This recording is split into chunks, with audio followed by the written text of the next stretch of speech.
You're in danger. Stay close to me. The biker's voice was barely a whisper, but the words hit like thunder. What happened next shocked everyone. The Harley's engine rumbled through Oak Creek like a heartbeat, low and steady. Bear gripped the handlebars, the leather of his gloves creaking with each turn. The autumn sun hung low in the sky, painting the suburban streets in shades of gold and amber. The air smelled clean here, like freshly cut grass and money. Trees lined the sidewalks, their leaves catching fire in the afternoon light. Minivans pulled into driveways. Garage doors hummed open. Families returning home. 3:15 p.m. The yellow school bus had just made its rounds. Bear knew the timing by heart. Every day, same route, same schedule. His daughter walked the half-mile from the bus stop to their house. Mia was 8 years old, blonde pigtails bouncing with each step, her pink backpack almost as big as she was. He'd tried to pick her up every day, but the auto shop kept him late more often than not. Still, Oak Creek was safe. Quiet, the kind of neighborhood where people left their doors unlocked and kids rode bikes until dark. That's what Bear told himself, anyway. He rolled slowly down Maple Street, the rumble of his bike a familiar sound in this part of town. Ahead, he spotted the pink backpack bobbing along the sidewalk. Mia's little legs carried her at that carefree pace only children had, stopping to look at a squirrel, then skipping ahead. Bear smiled behind his beard. His little girl. Then he saw the shadow. 20 paces behind Mia, on the opposite side of the street, a figure moved. Small, hunched, wearing a faded hoodie that swallowed its frame. The figure ducked behind a parked car when Mia turned her head, then continued when she faced forward again. Stalking, following, hunting. Bear's blood turned to ice. The smile vanished from his face. His hands tightened on the handlebars until his knuckles went white. The protective instinct that had kept him alive through 2 tours in Iraq and 15 years in the Iron Saints roared to life like a wildfire. That was his daughter, his Mia, and someone was following her. The engine's rumble deepened as Bear twisted the throttle. His heart pounded against his ribs. Sweat broke out under his leather jacket despite the cool air. He could smell his own fear mixed with exhaust fumes and the rubber of his tires gripping asphalt. Every father's nightmare was unfolding in front of him in broad daylight. The figure kept moving, staying in the shadows of parked cars and hedges. Barefoot. Bear could see that now.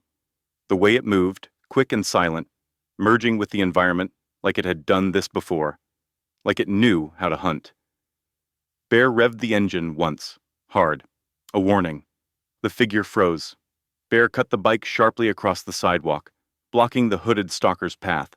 The Harley's front tire jumped the curb with a metallic scrape.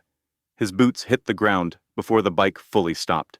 Behind him, 2 more engines roared to life. Stitch and Tank had been riding behind him, heading back from the same shift. They'd seen it too. The 3 bikers formed a wall of leather and chrome. Bear stood in the center, 6'4" of pure rage. Stitch to his left, lean and wiry, his medic's bag still strapped across his chest from the shop. Tank on the right, living up to his name, broad shoulders blocking out the sun. Their leather vests bore patches earned through blood and brotherhood. Iron Saints, Sergeant-at-Arms, Road Captain. To anyone watching, they looked like death itself had arrived. The hooded figure put its hands up, slowly, shaking. Bear took a step forward. "What are you doing following my kid?" The voice came out as a growl, barely human. Years of engine noise and cigarettes had roughed his vocal cords, but right now, the roughness came from somewhere deeper. From the primal place where fathers became lions. The figure was small, smaller than Bear had realized, maybe 5 feet tall, drowning in that oversized hoodie. The hands raised in surrender were thin, fragile, the kind of thin that came from missing too many meals. I said, "What are you doing following my daughter?" Bear's hand moved to his belt. Not for a weapon. He didn't need one, but the gesture was clear. Then Mia screamed, "Daddy, stop!" Bear's head whipped around. His daughter was running back toward them, her backpack bouncing wildly against her shoulders. Her face was red, eyes wide with panic, but the panic wasn't directed at the stranger, it was directed at him. "Daddy, no! Don't hurt him!" Mia threw herself between Bear and the hooded figure, her small arms spread wide, trying to protect the stranger from her father. "He's the ghost boy. He didn't do anything bad."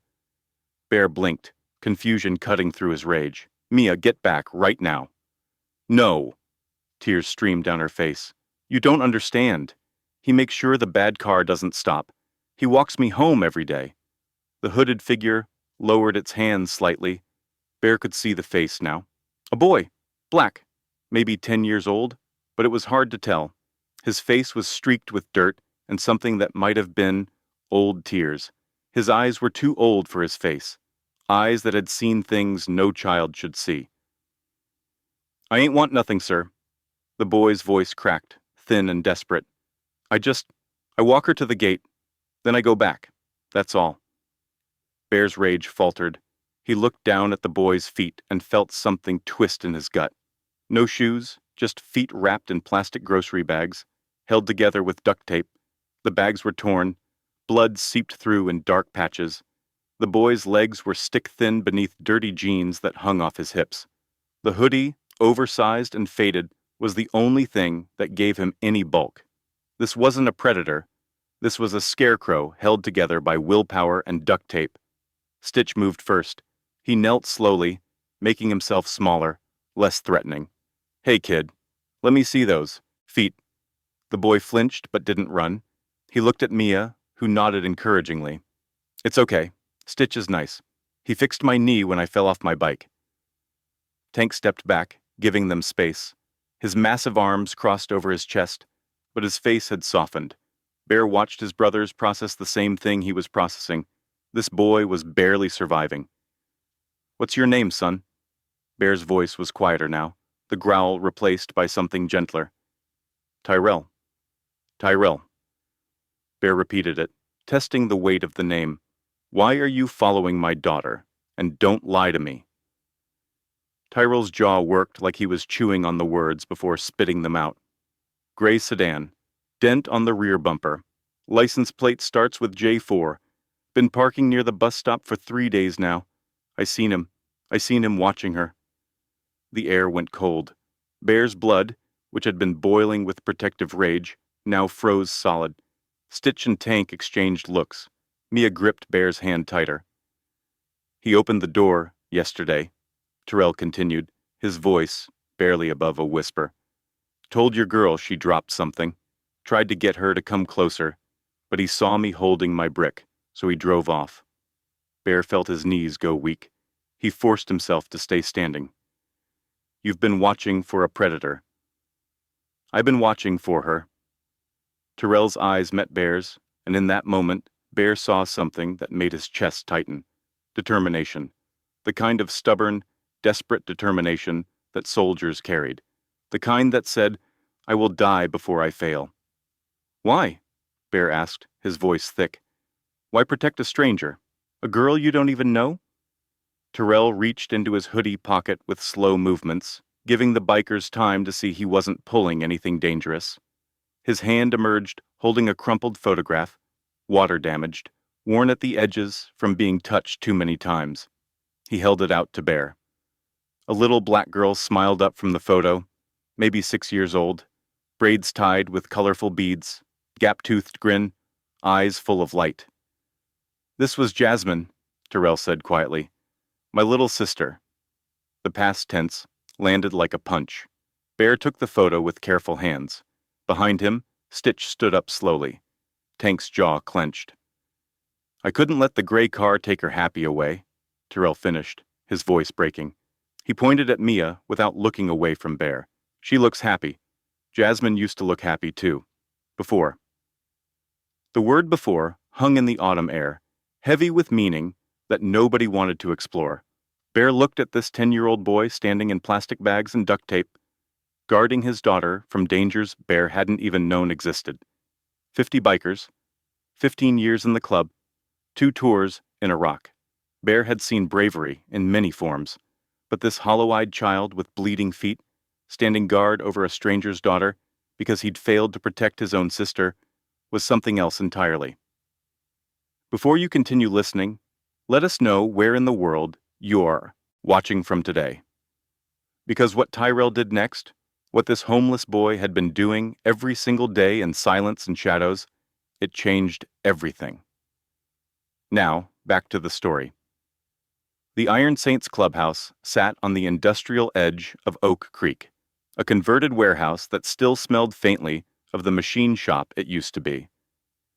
Concrete floors, high ceilings with exposed beams, neon beer signs casting colored light across walls, covered in photographs and patches from chapters across the country. The main room centered around a long mahogany table, scarred from years of meetings, celebrations, and the occasional fistfight. It was sacred ground. Outsiders didn't enter here. But Tyrell wasn't an outsider anymore. Bear's bike pulled up first, Tyrell sitting behind him, thin arms wrapped around the biker's waist. The boy's plastic-wrapped feet barely reached the foot pegs. Stitch and Tank flanked them on their own bikes. Word had already spread through the club's group chat. By the time they walked through the heavy steel doors, 50 members had gathered. The room fell silent. 50 pairs of eyes tracked the small figure shuffling behind Bear. Some faces were curious, others suspicious. A few showed something like pity, quickly masked. These were men who'd done time, who'd fought wars both foreign and domestic, men who wore their scars like badges. They didn't do pity, but they understood protection, and the look on Bear's face told them everything they needed to know. "Sit," Bear said gently, guiding Tyrell to a chair at the head of the table. The boy perched on the edge, looking impossibly small against the high-backed chair. His hands gripped his knees. His eyes darted around the room, cataloging exits, threats, weapons, survival instinct on full display. Stitch moved in with his medic bag, the same kit he carried on every ride. He knelt beside Tyrell's chair. "Let me see those feet, kid." Tyrell hesitated, then slowly unwrapped the plastic bags. The duct tape peeled away with a sticky sound that made several bikers wince. What lay beneath made grown men look away. His feet were a mess. Blisters layered on top of blisters, some fresh and weeping, others old and calloused. Deep cracks in the heels, cuts that had tried to heal but couldn't, not with him walking on them every day. Dirt embedded so deep it looked tattooed. Both big toes were purple with infection. "Jesus," Stitch whispered. His hands, steady enough to stitch up a road rash while riding in the back of a truck, trembled slightly. "How long you been walking like this?" "Don't know. Couple months, maybe." Stitch's jaw worked.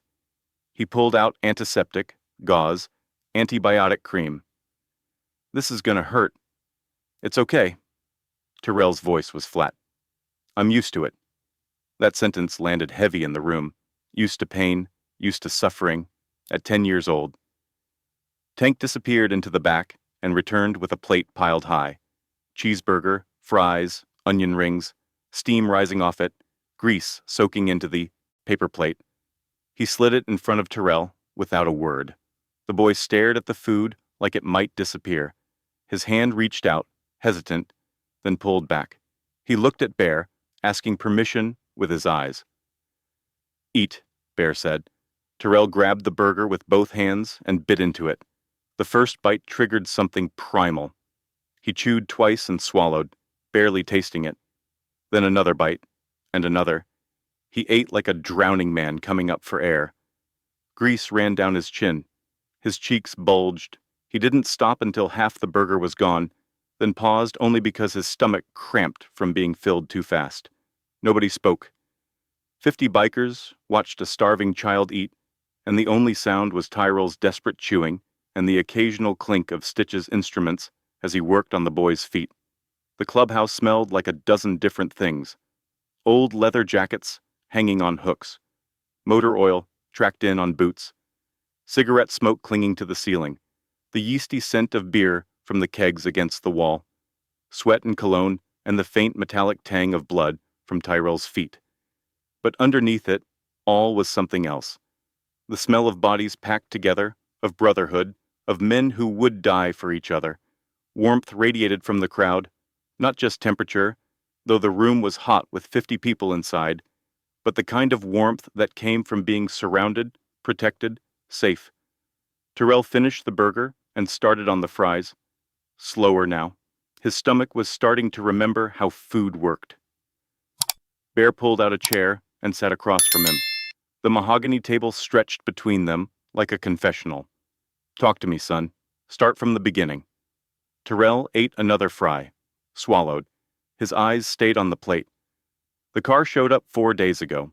Gray sedan. Honda Accord, maybe 2015. Dent on the rear bumper, driver's side. License plate J4T something. The last numbers were muddy. The details stopped Bear cold. This wasn't a scared kid making up stories. This was reconnaissance. What time does he show up? Different times. Trying to be random, but he's not smart about it. First day was 3:20. Second day was 3:10. Third day he came early, parked at 2:45, waited 45 minutes. Tank let out a low whistle. Kid's been surveilling. He watches the bus stop, Terrell continued, still not looking up. Sits in his car with the engine running. Windows tinted, but the driver's window was cracked yesterday. That's how I saw his face. Can you describe him? Bear's voice was calm, but his hands had curled into fists on the table. White guy. 40s maybe. Balding on top, tried to hide it with a baseball cap. Blue. Plain blue. No logo. Clean shaven. Wore a polo shirt. Tan. Looked normal. That's the thing. Terrell finally looked up, his eyes meeting Bear's. He looked like somebody's dad, like someone you'd trust. The room had gone completely still. Even Stitch had stopped bandaging, his hands frozen on Terrell's ankle. Yesterday, when the bus dropped her off, he opened his door. Terrell's voice dropped lower. Called out to your daughter, said she dropped her pencil case, held it up. Pink with unicorns on it. Bear's blood turned to ice. Mia has a pencil case like that. I know. He must have took it earlier, or bought one that matched. She started walking toward him. Terrell's hands were shaking now, gripping the edge of the table. I came out from behind the mailbox, had my brick ready. He saw me and the look on his face changed. Wasn't friendly no more. Got real angry, real fast. But he drove off. You saved my daughter. The words came out thick, choked. I just did what needed doing. Bear leaned back in his chair, his mind racing through the implications. This predator was sophisticated, patient. He'd been building trust, gathering intel, waiting for the right moment, and the only thing that had stopped him was a homeless 10-year-old with a brick and bare feet. Why? Bear asked. The question everyone was thinking. Why risk yourself for someone you don't know? Terrell pushed the plate away. His appetite had vanished. For a long moment, he just sat there, his thin chest rising and falling with careful breaths. Then he reached into his hoodie pocket and pulled out the photograph again, the one he'd shown Bear on the street. He placed it on the mahogany table, smoothing out the wrinkles with gentle fingers. The little girl in the photo smiled up at them. Jasmine, 6 years old, braids tied with colorful beads that caught the light. Her gap-toothed grin was the kind of pure, untainted joy that only children possessed. The background showed a playground, swings visible behind her. Someone had caught her mid-laugh, eyes crinkled, nose scrunched. That's Jasmine, Terrell said quietly. My little sister. The room leaned in. Not physically, but the attention shifted, focused, sharpened. We lived with our stepdad after Mama died. Jerome, he didn't want us, made that real clear. But he kept us around 'cause of the checks. Terrell's voice was matter of fact, like he was reading from a grocery list. Welfare money, food stamps. He'd cash it all and spend it on whatever he wanted. We'd get what was left, which wasn't much. Bear's jaw clenched. Around the room, other jaws mirrored his. Muscles tensed, hands curled into fists. He didn't like it when we cried, didn't like it when we asked for food, didn't like it when we bothered him at all. Tyrell traced the edge of Jasmine's photo with his finger. So, we learned to be quiet, to disappear, to make ourselves small. One day, Jerome came home drunk, more drunk than usual, started throwing things, said he was tired of feeding 2 extra mouths, told us to get out, just like that.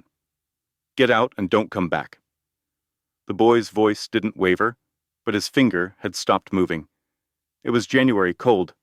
I put my jacket on Jasmine, 'cause hers was too small, held her hand, walked until we found a spot behind a dumpster, where the heat from the building vents kept us warm. Stitch had finished bandaging both feet, but he hadn't moved away. He stayed kneeling beside Terrell's chair, just present. We did okay for a few days. I'd find food. Jasmine was good at staying hidden when I told her to. But then, Terrell's voice finally cracked. We were near a convenience store. I saw them throwing out bread. Still good bread, just day old. The dumpster was tall. I had to let go of her hand to climb up. The room held its breath. I told her to stay right there, right by the wall. Wouldn't be more than a minute. His eyes filled with tears, but he didn't let them fall. When I climbed back down with the bread, she was gone. Just gone, like she vanished. I looked everywhere, screamed her name until my voice gave out, ran through every street, every alley, asked everyone I saw. Most folks ignored me. Some told me to get lost, called the police from a payphone. They said they'd look, but I could tell they didn't care much about another homeless black kid. A tear finally escaped, tracking through the dirt on his cheek. They never found her.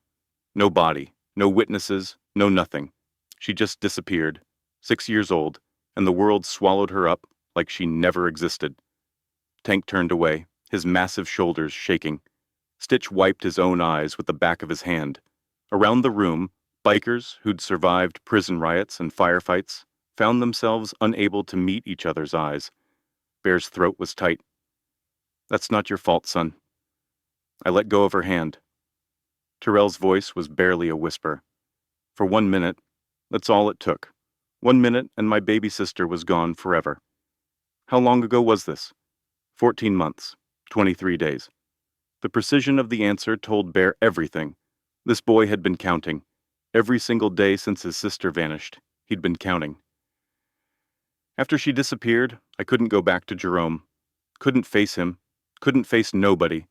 So I stayed on the streets, moved around a lot, ended up here in Oak Creek about 3 months ago.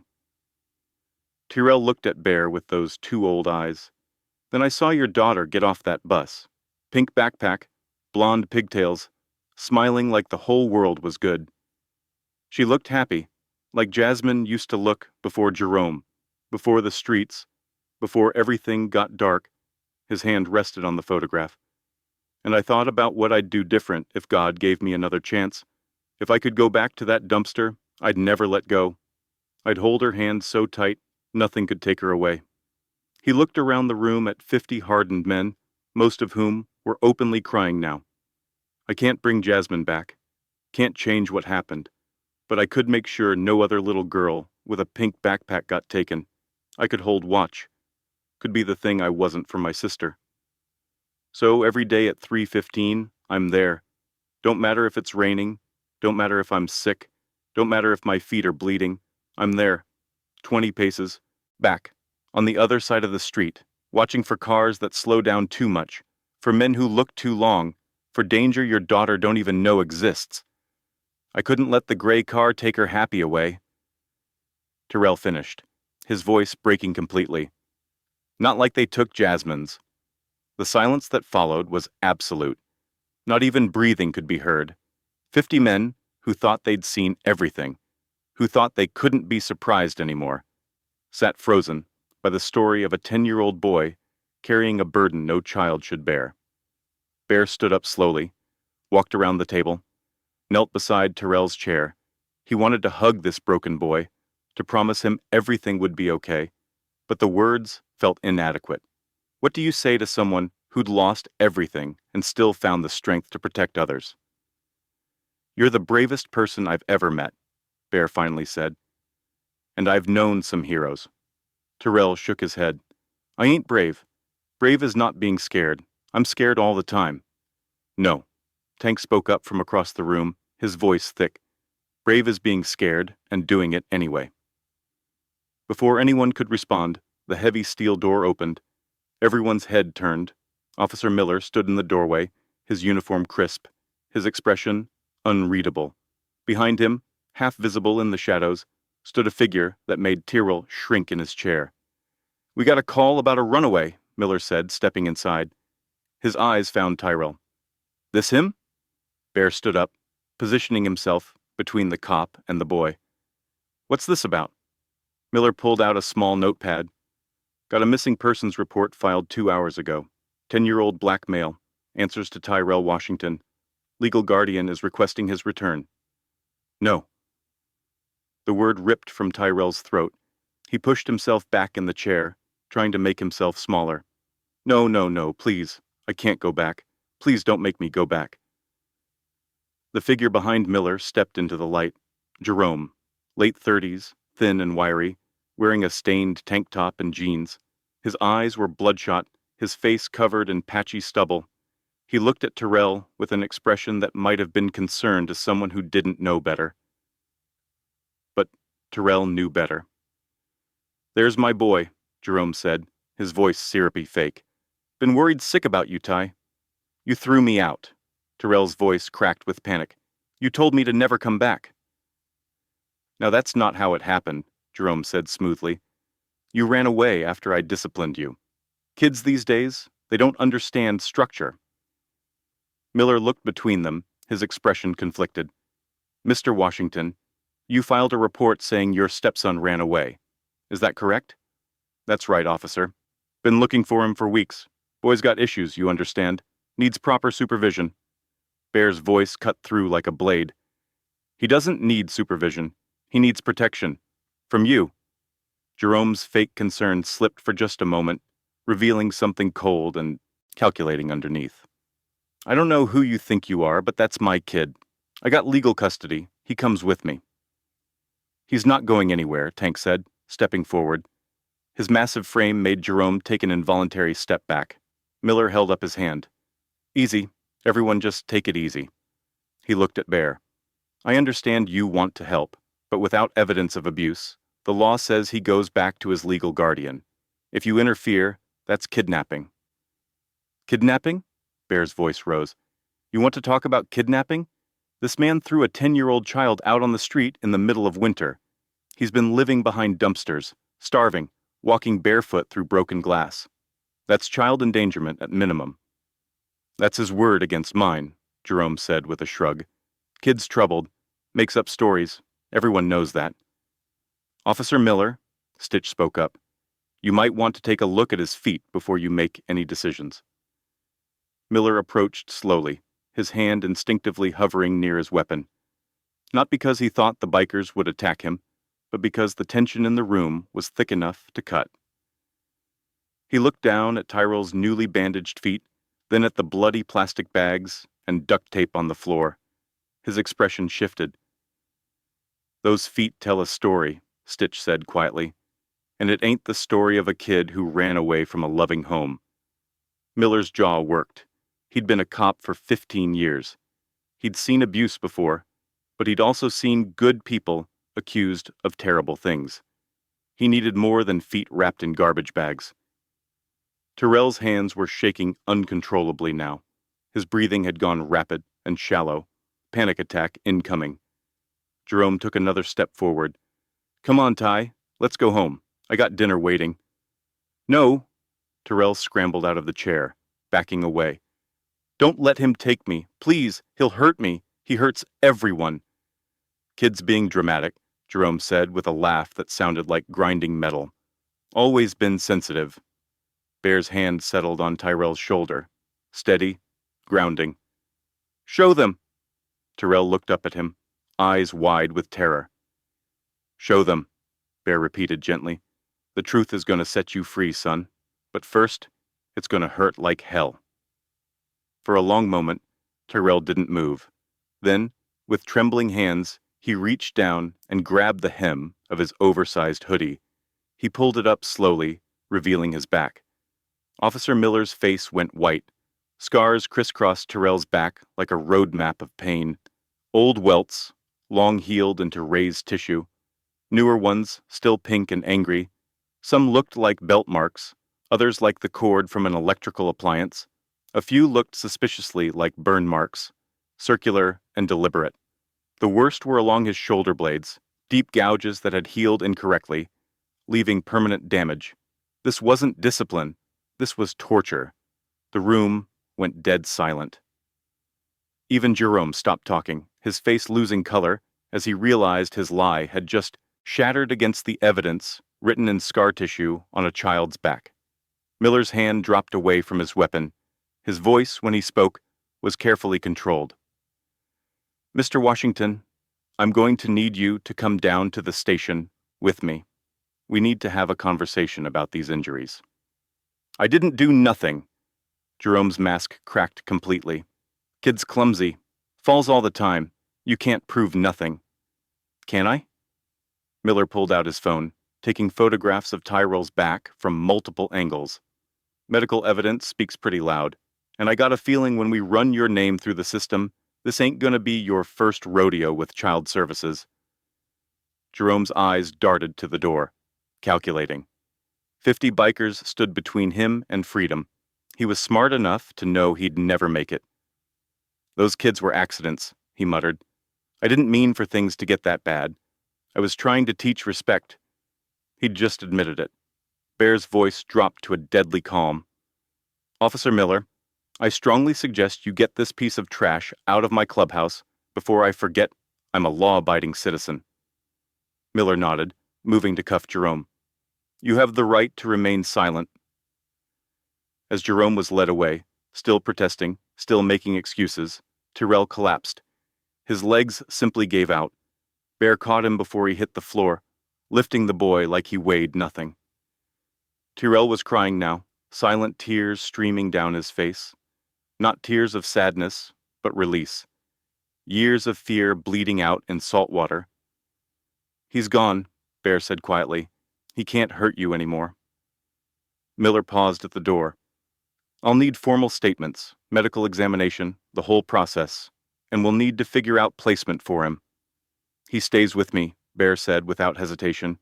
"Until you find him a proper home, he stays with me." "That's not protocol." "I don't give a damn about protocol." Bear cut him off. "You just saw what protocol did to this boy.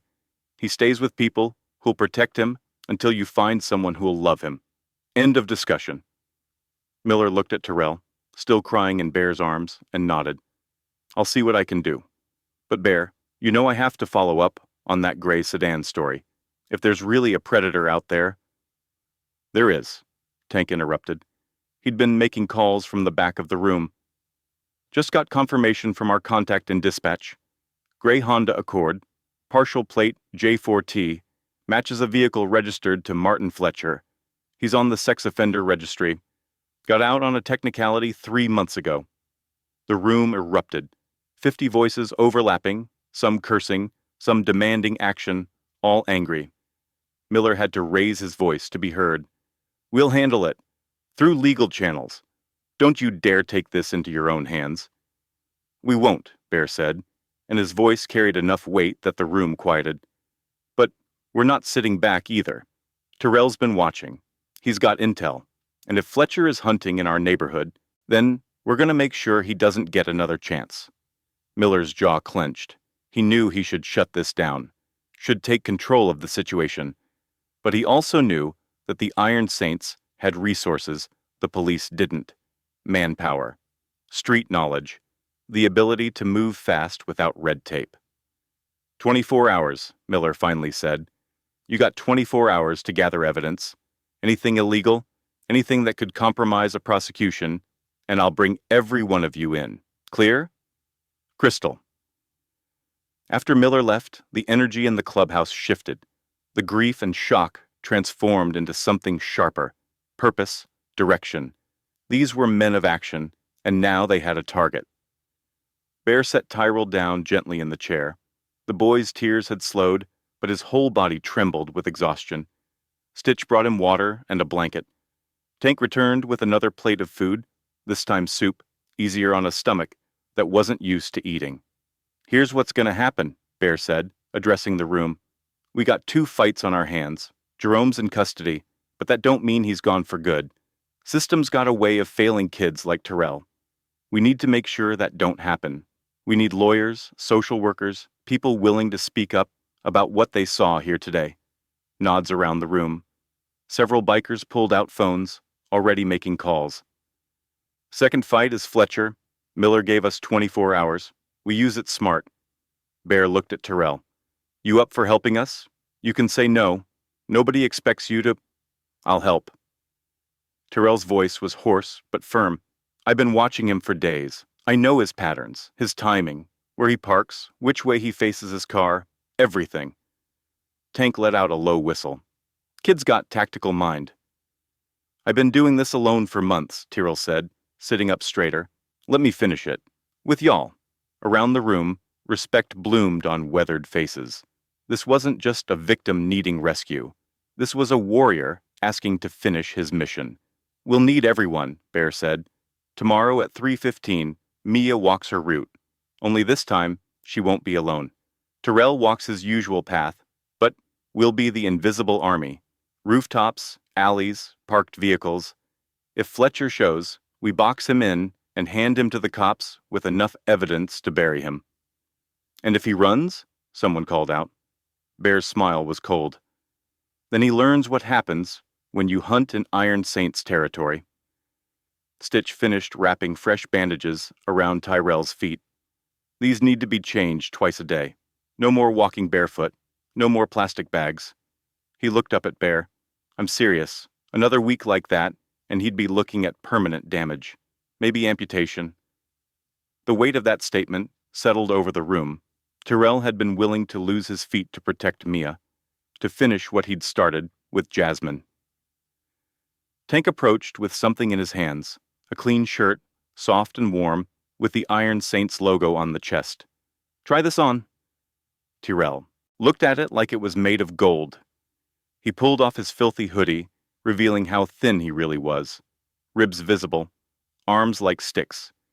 He put on the shirt, and it hung loose, but it was clean. It was his. Then Tank pulled something else from his vest, a folding knife, the blade worn, but well-maintained. He opened it, showed Tyrell how the mechanism worked, then closed it and held it out. Every warrior needs a blade, Tank said simply. Tyrell took it with reverent hands. Thank you. Don't thank me yet, Tank replied. Thank me after we catch this monster. Bear pulled out his phone, making calls to contacts throughout the city. Cops who owed him favors. Lawyers who understood that justice didn't always look pretty. Social workers who actually gave a damn. By the time he hung up, a plan was forming. Tyrell would give a formal statement tomorrow. Medical examination to document every injury. Jerome would be charged with child abuse, endangerment, and fraud. The welfare money he'd been stealing would be documented. The case was solid. But Fletcher was trickier. They needed evidence. Hard proof that he was hunting children. Tyrell's testimony would help, but it wouldn't be enough. They needed to catch him in the act, which meant using Mia as bait. Bear's stomach churned at the thought. His daughter, walking into danger. But Mia would walk that route tomorrow regardless. At least this way, she'd have 50 guardian angels watching her every step. Where you been sleeping? Bear asked Tyrell. Behind a dumpster, 3 blocks from where I saw Mia today. Not anymore. You sleep here tonight. We got a couch in the back room, clean blanket, lock on the door if you want it. Bear's voice was gentle. Tomorrow we figure out something more permanent, but tonight, you're safe. Nobody's gonna hurt you. Not Jerome, not Fletcher, not nobody. Clear? Tyrell nodded, but his eyes were wary. Like he'd heard promises before that turned to ash. Bear understood. Trust was earned, not given. And this boy's trust had been shattered so many times. It would take more than words to rebuild it. But they had time, and they had commitment, and they had 50 men willing to stand between this child and anything that wanted to hurt him. The clubhouse slowly emptied as night fell, bikers heading home to their families, but with phones on and ready. Tomorrow would require precision, timing, everyone in position before 3:15. Bear showed Tyrell to the back room, small but clean, with a worn couch that had seen better days but was still comfortable, a bathroom attached, with soap and clean towels. Basic, but compared to sleeping behind a dumpster, it was a palace. "You need anything, I'm right outside," Bear said. "Door stays unlocked unless you want it locked. Your choice." Tyrell looked at him with those old eyes. "Why you helping me?" "Because you helped my daughter. Because it's the right thing to do." Bear paused. "And because I got a daughter. I can't imagine what your mama must have felt, leaving you with someone like Jerome. Can't imagine what you've been through, but I can make sure it don't happen again." "I ain't your responsibility." "Maybe not," Bear agreed. "But you're sitting in my clubhouse, wearing my brother's shirt, about to sleep on my couch. That makes you family, and we take care of family." He left Tyrell alone with those words. Through the crack in the door, he watched the boy explore the bathroom like it was a museum. Turning the faucet on and off, marveling at hot water, looking at his reflection in the mirror, maybe seeing himself clean for the first time in months, Stitch appeared beside Bear. "Kid's gonna need therapy, professional help. This kind of trauma don't just heal on its own." "I know. He's also gonna need time, patience. There'll be nightmares, panic attacks, days when he can't trust nobody." "I know. You ready for that?"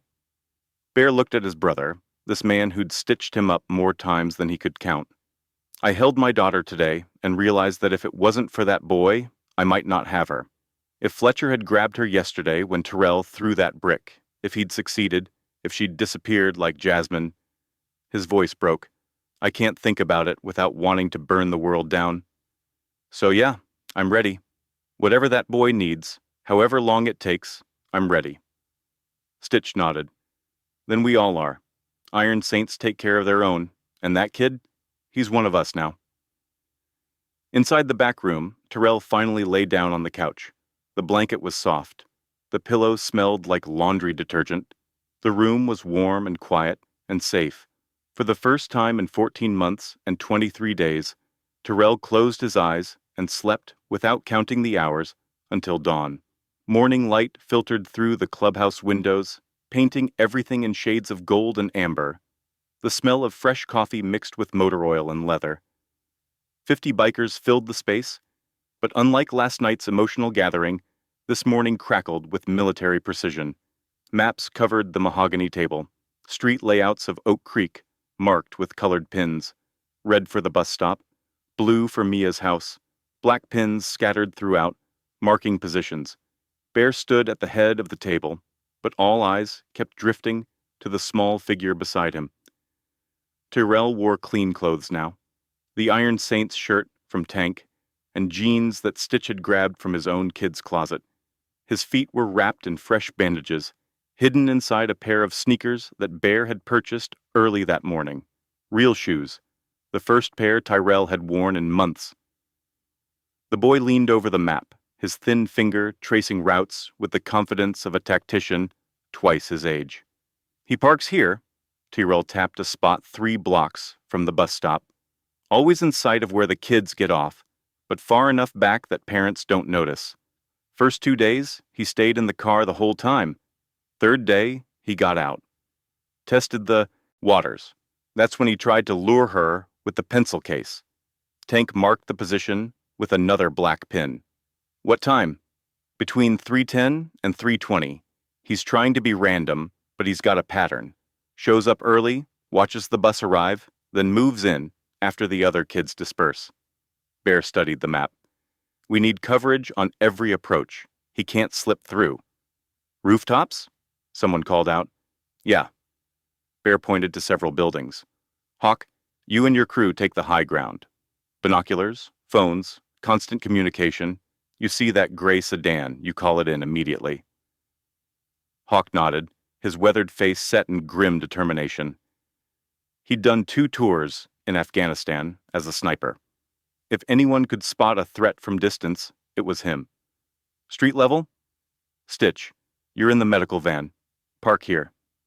Bear tapped a location with clear sightlines. "You look like you're on a service call. Nobody questions a medical vehicle. Tank, you're in the alley here. Shadow, you take the opposite side. The rest of you, bikes positioned at every intersection. Engines off until we need them. We're invisible until we're not.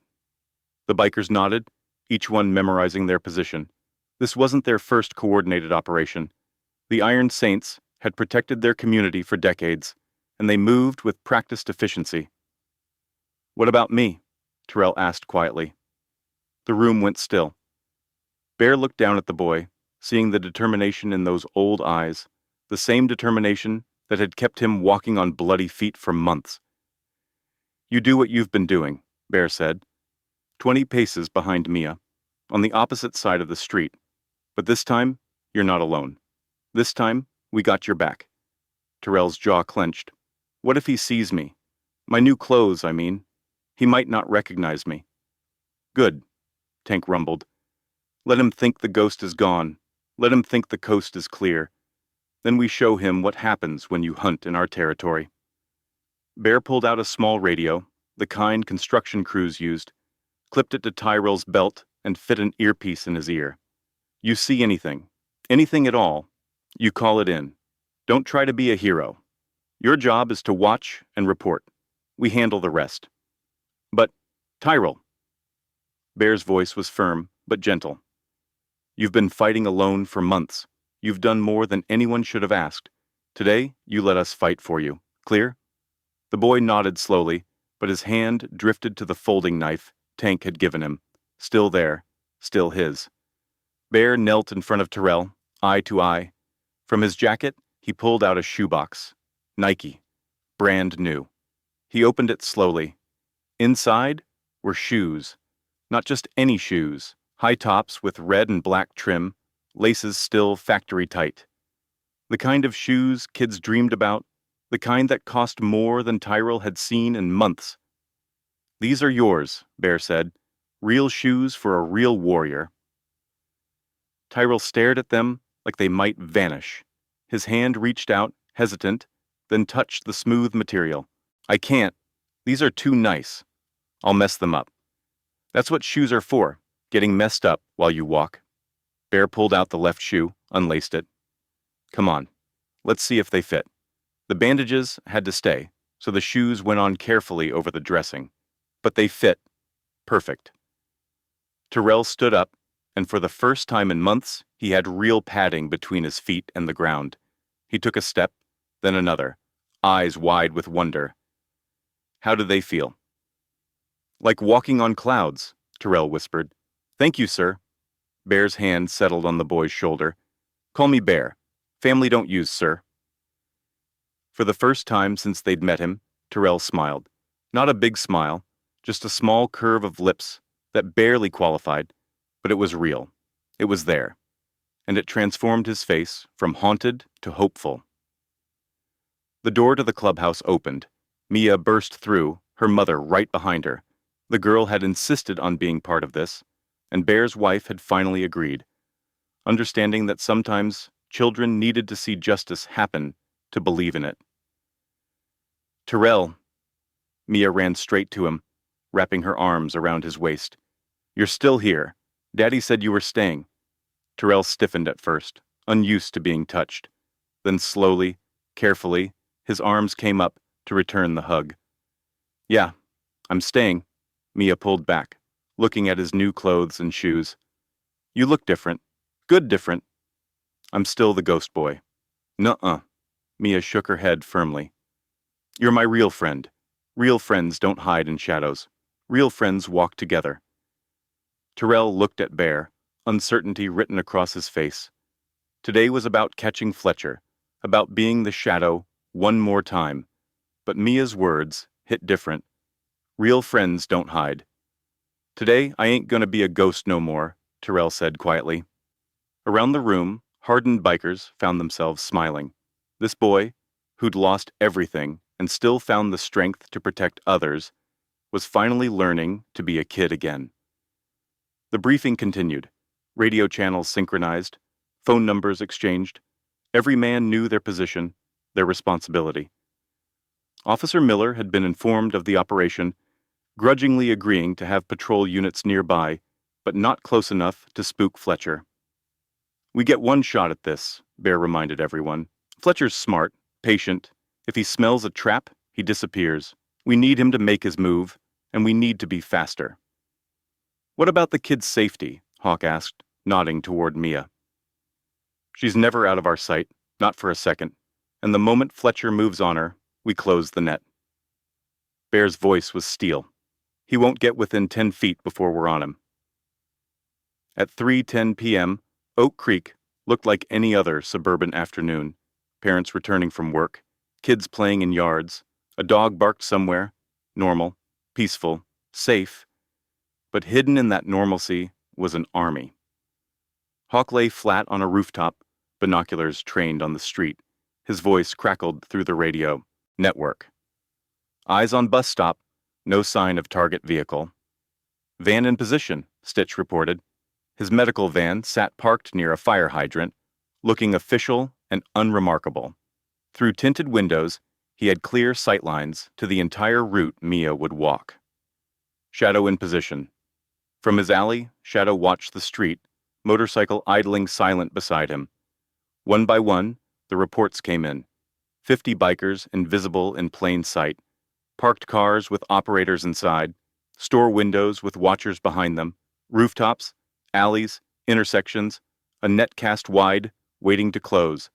Bear sat on his Harley 3 blocks away, engine off, listening to the chatter. Beside him, Tyrell stood nervous, but ready. The boy's hand kept drifting to his radio, checking it was still there. Breathe, Bear said quietly. You've done this 100 times. Never had backup before? Well, you got it now. 50 brothers who'd ride through hell for you. The yellow school bus rumbled into view, its brakes hissing as it stopped. The doors opened. Kids poured out in a wave of backpacks and laughter. And there she was. Pink backpack, blonde pigtails. Mia stepped off the bus, waving goodbye to her friends. She adjusted her backpack and started walking, just like always. But there was something different in her stride today. Purpose. She knew what was happening. She knew she was bait, but she also knew she was protected. Tyrell started walking, 20 paces behind. His new shoes felt strange, the cushioning unfamiliar after months of plastic bags and duct tape. But good. They felt good.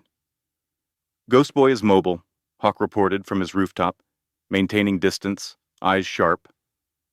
3 blocks. Mia walked the familiar route, past Mrs. Henderson's rose garden, past the Wilson's house with the tire swing. Normal. Routine. Tyrell followed, and for the first time in months, he wasn't alone. Contact. Hawk's voice cut through the radio, sharp and clear. Gray sedan, approaching from the east. License plate matches. This is our boy. Bear's hand tightened on his handlebars. Copy. Nobody moves until he makes his play. We need him to commit. The gray Honda Accord rolled slowly down the street. Tinted windows. Dent on the rear bumper, driver's side. It passed Mia, then pulled over 2 houses ahead. The engine idled, waiting.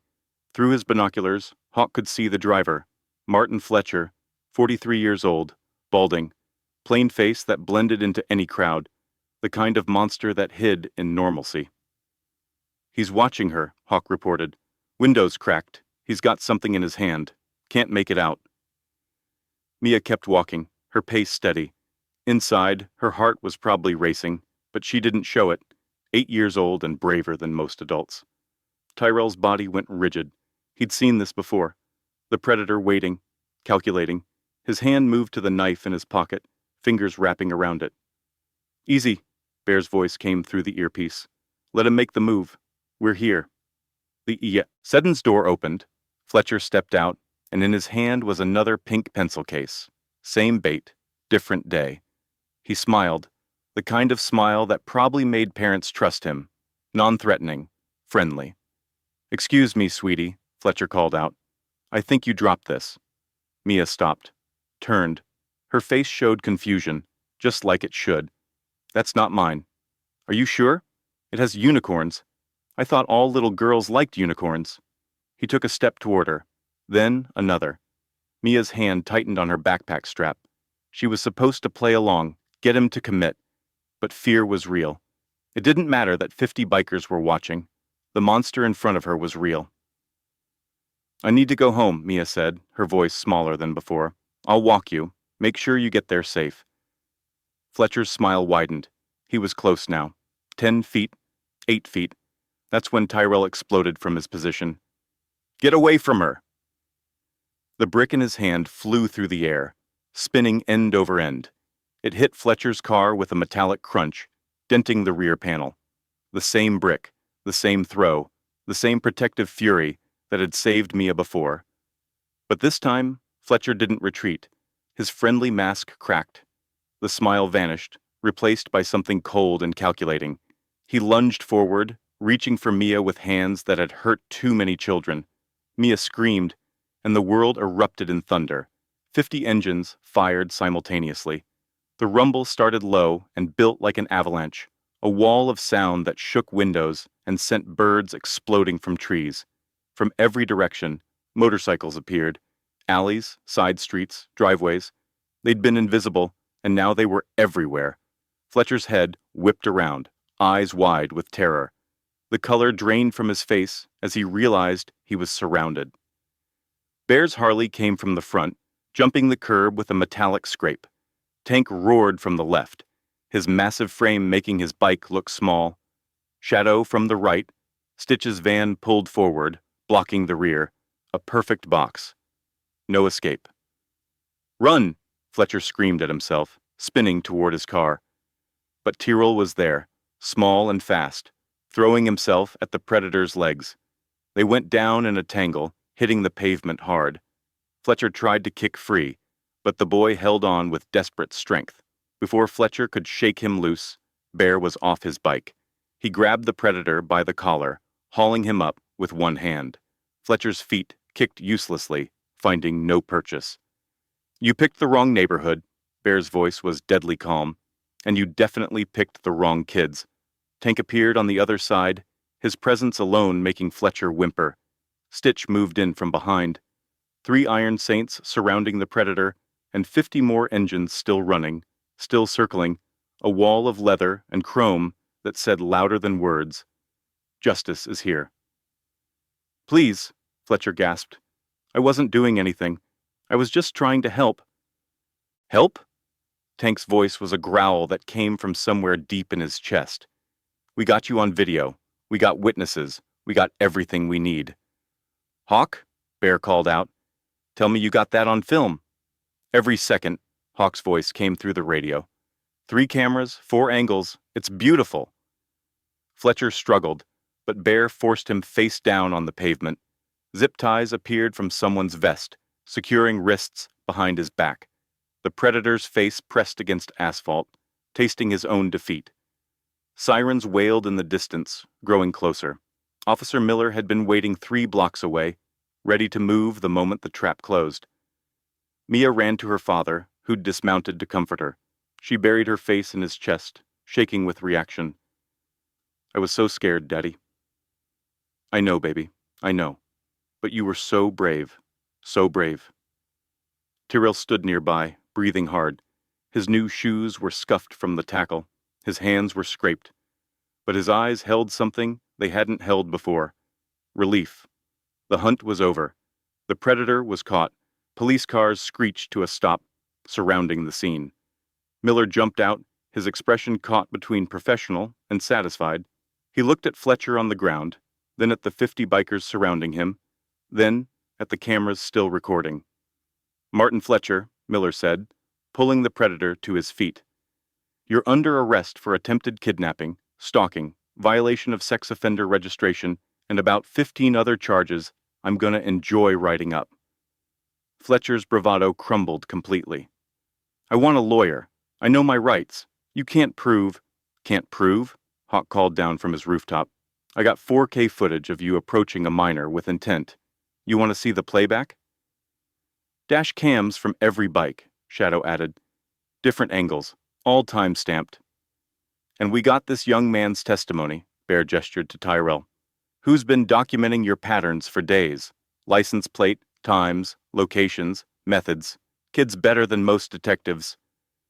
Fletcher's shoulders sagged. He knew it was over. The evidence was overwhelming.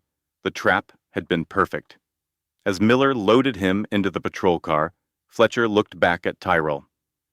You were the one throwing bricks, the homeless kid." "Not homeless anymore," Tyrell said quietly, "and not a kid you'll ever hurt." The patrol car doors slammed shut, taking Martin Fletcher away from Oak Creek, away from children, away from his hunting grounds. The sentence he'd face would ensure he never hunted again. Before we continue with what happened next, hit that like button if you're rooting for Tyrell. Drop a comment telling us what you would have done if you saw him protecting Mia. Your support helps us bring more stories like this to people who need to hear them. The bikers watched the patrol car disappear, then slowly, one by one, they killed their engines. The thunderous roar faded to silence. 50 men. Mission accomplished. Bear lifted Tyrell up onto his shoulders. The boy was light, too light still, but he was here. He was safe. He'd finished what he started. "You did it, Ghost Boy," Bear said. "We did it," Tyrell corrected, looking out at the sea of leather vests and weathered faces. "All of us." A cheer erupted from the Iron Saints, not loud or rowdy, but deep and sincere, the kind of cheer warriors gave when one of their own succeeded. Tank started it, then Stitch joined in, then Hawk from his rooftop, until 50 voices celebrated a 10-year-old boy who'd protected a stranger and caught a predator. Mia tugged on Bear's jacket. "Can Tyrell come home with us? For real home, not just the clubhouse?" Bear looked at his daughter, then at the boy on his shoulders, then at his wife, who'd been watching from a safe distance. She nodded, eyes wet with tears. "Yeah," Bear said, "for real home." The first night Tyrell slept in a real house, he woke up 3 times, thinking it was a dream. The room was small, but clean. Twin bed with sheets that smelled like fabric softener, a window with actual curtains, a closet with empty hangers waiting for clothes. Mia's aunt had prepared it carefully, adding small touches that made it feel less empty. A lamp on the nightstand, a blanket folded at the foot of the bed, a glass of water, fresh and cold. Tyrell lay in the dark, listening to the sounds of a home, the refrigerator humming downstairs, someone's footsteps in the hallway, probably checking on him, a car passing outside, normal sounds, safe sounds. He reached under his pillow, fingers finding the photograph of Jasmine. He'd carried it for so long that the edges were soft, the image fading, but her smile was still there, her gap-toothed grin, her beaded braids. "I did it, Jazz," he whispered. "I didn't let go this time." Sleep came easier after that. Morning arrived with the smell of bacon and pancakes. Tyrell followed the scent downstairs, finding Mia's aunt at the stove. Sarah, they'd told him to call her. She was younger than he'd expected, maybe 30, with kind eyes and a gentle way of moving that didn't startle. "Good morning, sweetheart," she said, not making a big deal of his appearance. "Hungry?" Tyrell nodded, still not quite trusting his voice in this new place. The kitchen table was already set. 3 plates. Mia sat in one chair, swinging her legs, chattering about school. Sarah slid a plate in front of Tyrell, stacked high with pancakes and bacon, eggs scrambled just right. He ate slower this time, tasting it, enjoying it, not like the desperate consumption in the clubhouse, but the careful appreciation of someone learning that food would keep coming. "We need to get you enrolled in school," Sarah said gently. "Get you caught up on what you've missed." Tyrell's hand froze on his fork. School meant questions, meant forms asking for addresses and guardians and all the things he didn't have answers for. "Hey." Sarah's hand covered his, warm, steady. "We'll figure it out together. One step at a time. Nobody's rushing you." After breakfast, Bear arrived with Officer Miller and a woman in professional clothes. Social worker, Tyrell guessed. Her name was Ms. Rodriguez, and she had a kind face but sharp eyes that missed nothing. They sat in Sarah's living room, talking about Tyrell's future, foster care placement, legal proceedings against Jerome, medical examinations to document the abuse, It was overwhelming. All these adults discussing his life like he was a puzzle to solve. "What do you want, Tyrell?" Ms. Rodriguez finally asked. "If you could choose where to go, what would you choose?" The room went quiet. Tyrell looked at Mia, playing with dolls in the corner, at Sarah, patient and kind, at Bear, solid and protective, at the house around him, warm and safe. "I want to stay here," he said quietly, if that's okay." "I can't think of anything I'd like more," Sarah said, her voice thick with emotion. "It's not going to be immediate," Ms. Rodriguez warned. "There's paperwork, home studies, court hearings. Jerome still has legal custody, and even with the abuse charges, the system moves slow." "How slow?" Bear's jaw clenched. "Months, maybe longer." "Then we wait months," Sarah said firmly. "Tyrell has a home here for as long as it takes." The legal process began that day. Documented evidence of Jerome's abuse, medical reports on Tyrell's feet, his malnutrition, the scars on his back. Statements from the Iron Saints about finding him in plastic bags and duct tape, starving and scared, but there was also documentation of something else. The care shown, the immediate response, the community that had surrounded this boy and said not on our watch. The club pooled money for a legal fund, not just for Tyrell's case, but for any kid who needed help navigating a system that often failed them. Tank knew a lawyer who specialized in child advocacy. Stitch connected them with a therapist who understood trauma. Hawk organized a fundraiser, and the community responded with donations that covered everything from legal fees to new clothes to therapy sessions. 3 months passed like a dream. Tyrell gained weight first, 20 pounds that transformed him from skeletal to healthy. His face filled out, cheeks rounding, eyes brightening. The dark circles faded. The haunted look in his eyes softened. Sarah took him shopping for clothes. Real clothes, not just donations. Jeans that fit, shirts and colors he chose, a winter jacket that actually kept him warm. Tyrell stood in the fitting room, staring at his reflection, barely recognizing himself. School started in September. Tyrell was nervous that first day, clutching his new backpack like a lifeline. But Mia walked beside him, holding his hand, introducing him to everyone as my best friend who's also my brother now. The teachers noticed his protective instincts immediately. When a younger kid fell on the playground, Tyrell was there first. When someone was being bullied, he stepped between them. When anyone needed help, he showed up. "He's got a guardian complex," his teacher mentioned to Sarah during conferences, "but it comes from a good place. He's healing, but he remembers what it's like to need protection, so he provides it." Bear taught him about motorcycles on weekends, how engines worked, how to change oil, how to respect the machine and the road. Tyrell absorbed it all, hands dirty with grease, smile wide with concentration. "You're a natural," Bear said, watching him adjust a carburetor. "Got good instincts." "Learn to fix things," Tyrell said simply. "When stuff breaks and you can't replace it, you learn to make it work." 6 months in, Sarah sat him down at the kitchen table. Official papers spread between them. "The adoption paperwork is ready. If you want this, if you want us." Tyrell stared at the documents, saw his name. Tyrell Washington would become Tyrell Martinez. A new name, a new family, a new life. "What about Jasmine?" he asked quietly. "If I take your name, does that mean I forget her?" Sarah's eyes filled with tears. "Oh, sweetheart, no, never. You can honor your sister and still have a future. The two aren't mutually exclusive." Can I keep her picture? Put it somewhere?" "Absolutely. We'll frame it. Put it wherever you want." That night, Jasmine's photograph went on the mantle in the living room, framed in silver, honored, remembered. Tyrell stood before it, tracing her smile with his eyes. "You're going to be an aunt," he whispered. "To Mia. I know you'd like her. She's brave like you were."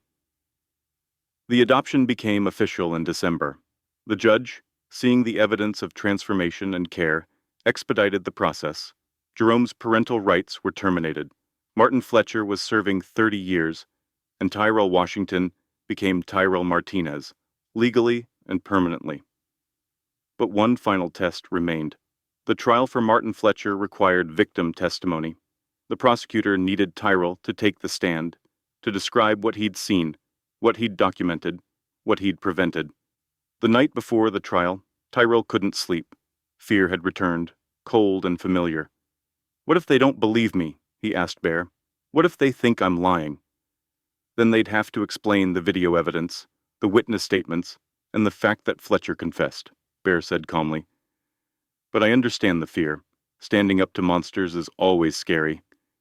Will you be there? Kid, the whole club will be there. The courtroom was intimidating. High ceilings, wood paneling, the American flag hanging heavy in stale air.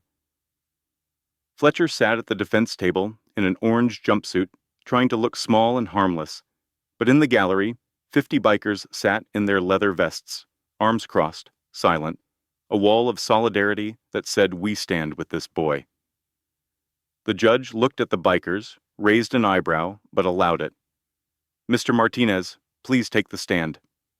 Tyrell walked forward on shaking legs. His new shoes squeaked against polished floors. The bailiff swore him in. The prosecutor smiled encouragingly. "Tyrell, can you tell us about the first time you saw Mr. Fletcher?" The words came slowly at first, halting, quiet. But as he spoke, as he told his story, strength grew.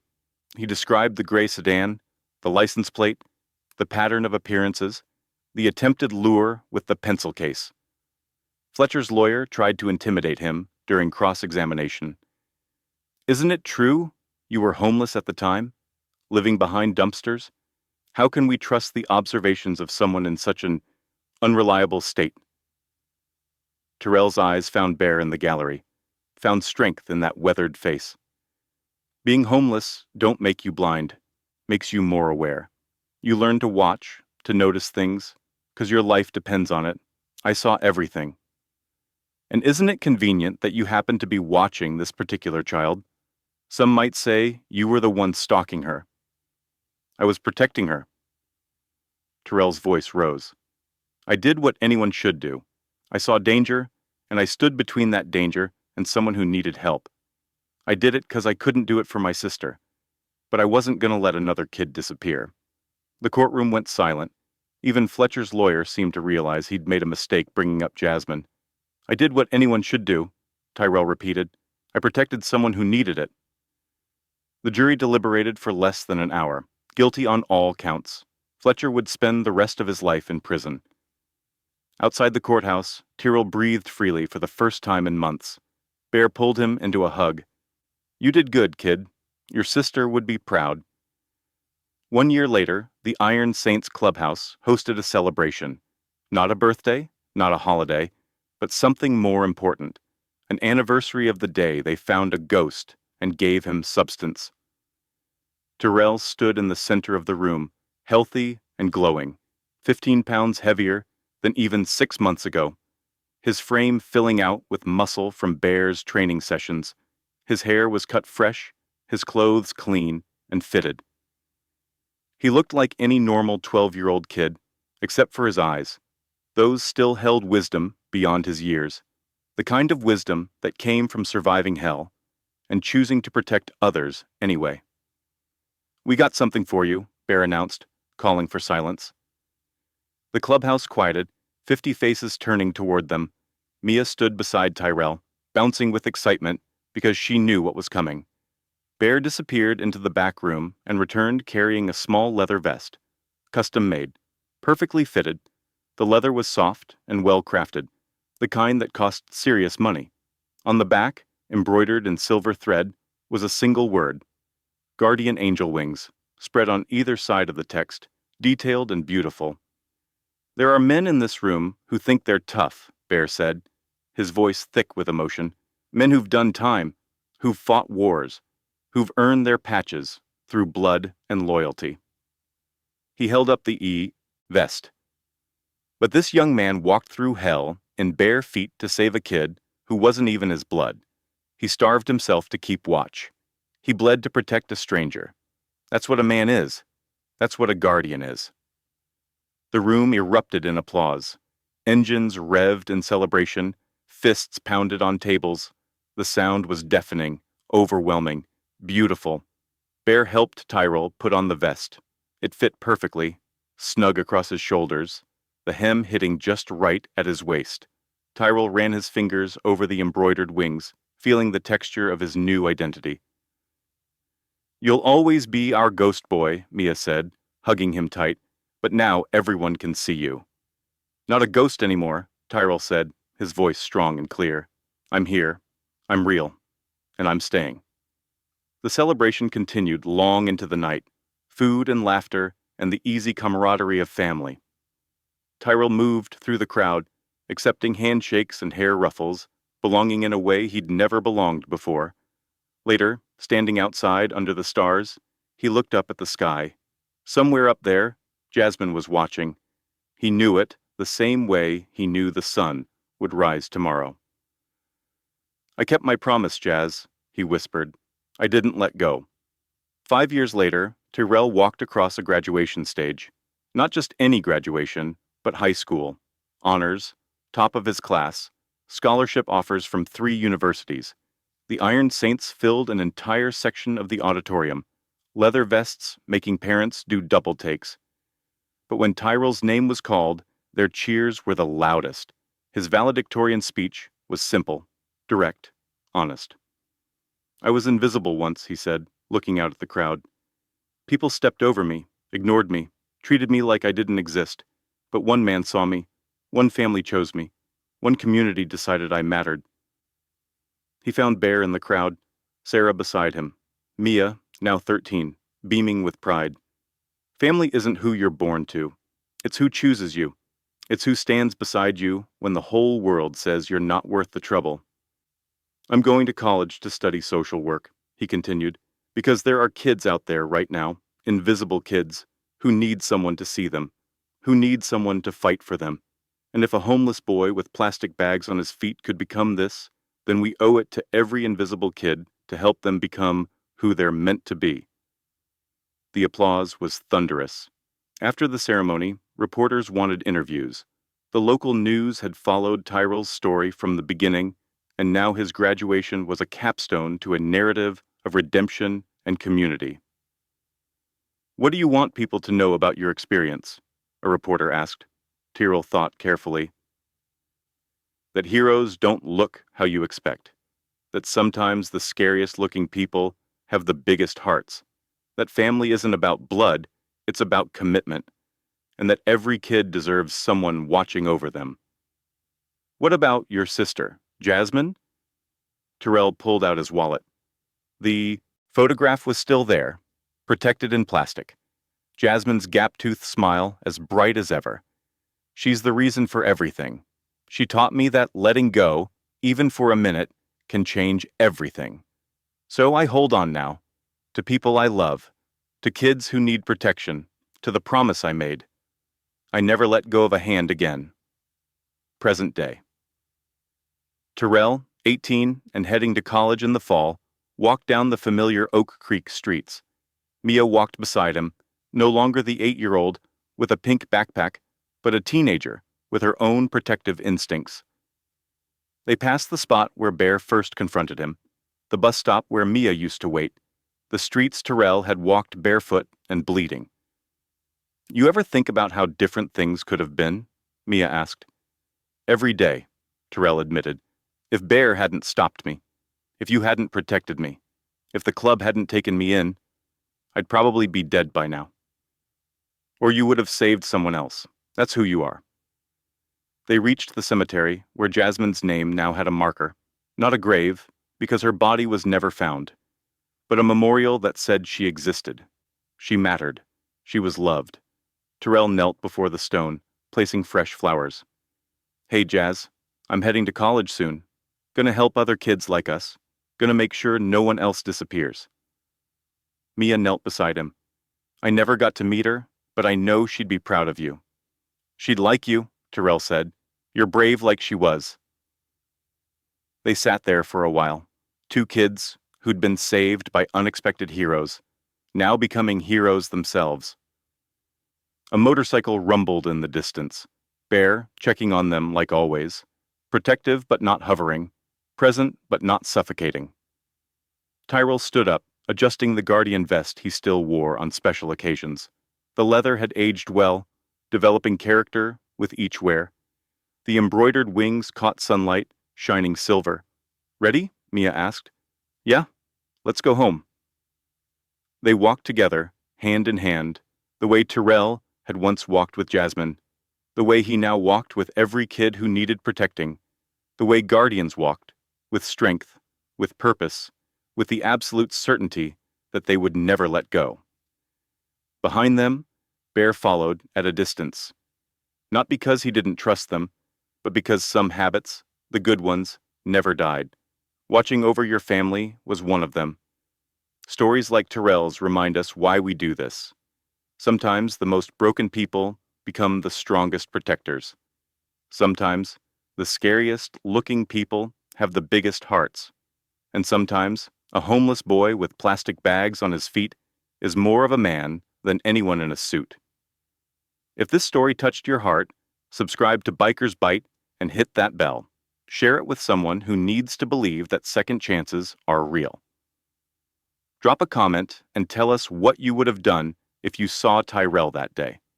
Because every view, every share, every comment helps us prove that the world is full of unexpected heroes.